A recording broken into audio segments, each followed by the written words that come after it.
আসসালামু আলাইকুম। হিসাব বিজ্ঞান বিষয়ের আমরা যখন আর্থিক বিবরণী প্রস্তুত করি তখন রেওয়া মিলে যদি বলা থাকে অগ্রিম বিমা 24,000 টাকা আর ব্র্যাকেটে লেখা আছে 2 বছর, তো অগ্রিম বিমা 24,000 টাকা, ব্র্যাকেটে লেখা আছে 2 বছর, এটা সমাধান কিভাবে করব, তাই না? তো আমরা যখন এই আয় বিবরণী এবং আর্থিক অবস্থার বিবরণী প্রস্তুত করব তখন কিভাবে লিখব? আমি বাম দিকে ছোট্ট করে আয় বিবরণী বা বিশদ বিবরণী এবং ডান দিকে আর্থিক অবস্থার বিবরণী ছক অঙ্কন করলাম। এটার অর্থ হচ্ছে এই যে আমি সমন্বয়ে এই আইটেমটা অন্যভাবে থাকতে পারে। কিভাবে? অগ্রিম বিমা সেলামির অর্ধাংশ মেয়াদ উত্তীর্ণ হয়েছে, এই কথা আর এই কথা এক। এই লাইনটা যদি না লেখা থাকতো তাহলে এটা দ্বারা বোঝায় যে অর্ধেক অগ্রিম আছে। তার মানে কি, 2 বছরের যদি অগ্রিম থাকে 24,000 টাকা, তো এক্ষেত্রে 2 বছর হয়, 1 বছরের কত হবে? 1 বছরের অগ্রিম থাকবে আর 1 বছরের খরচ হবে। যেটুকু খরচ হবে সেটা হচ্ছে এই মেয়াদ উত্তীর্ণ। সেজন্য বলা হয়েছে এই লেনদেনটা অন্যভাবে থাকতে পারে যে অগ্রিম বিমা সেলামের মেয়াদ উত্তীর্ণ হয়েছে অর্ধাংশ, তার মানে এটাকে 2 দিয়ে ভাগ, অর্ধেক মানে কি অর্ধেক 2 দিয়ে ভাগ হবে। আমরা কিভাবে এটা লিখব লক্ষ্য করি। প্রথমত অগ্রিম বিমা কিন্তু সম্পদ, তাই আমরা সম্পদ পাশে অগ্রিম বিমা লিখব, সেখান থেকে খরচটা বিয়োগ করব সম্পদ পাশে আর্থিক অবস্থার বিবরণীতে। বাট আয় বিবরণীতে কিভাবে লিখব? আয় বিবরণীতে লিখব যেটুকু খরচ হয়েছে, যেটুকু মেয়াদ উত্তীর্ণ হয়েছে।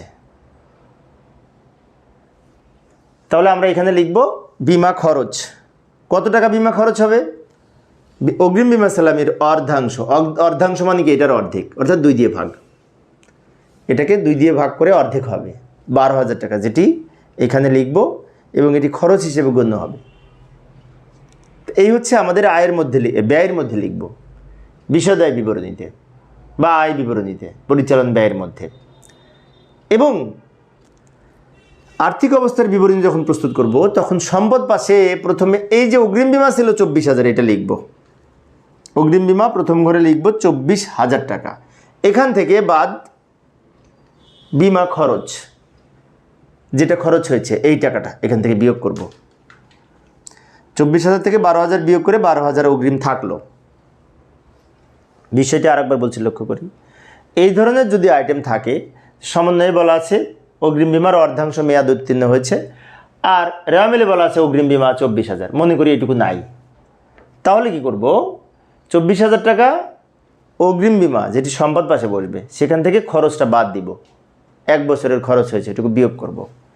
এবং যেটুকু খরচ হয়েছে ওইটুকু আবার আয় বিবরণীর এই পরিচালন ব্যয়ের মধ্যে লিখব বিমা খরচ নামে।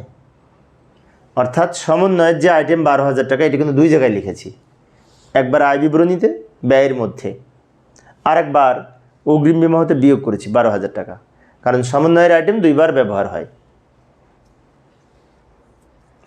এইভাবে আমরা এই ধরনের সমন্বয়ের সমাধান করতে পারি। এখানে অগ্রিম বিমা না থাকে অগ্রিম ভাড়া থাকতে পারতো, অগ্রিম বেতন থাকতে পারতো, মজুরি থাকতে পারতো, যে কোনো কিছু থাকতে পারতো। তো বিমা থাকার সম্ভাবনা বেশি। তো এই ধরনের আইটেম কিন্তু সেবামূলকে বেশি আসে, সেজন্য আমি এখানে বিশদ আয় বিবরণী না লিখে আয় বিবরণী লিখেছি।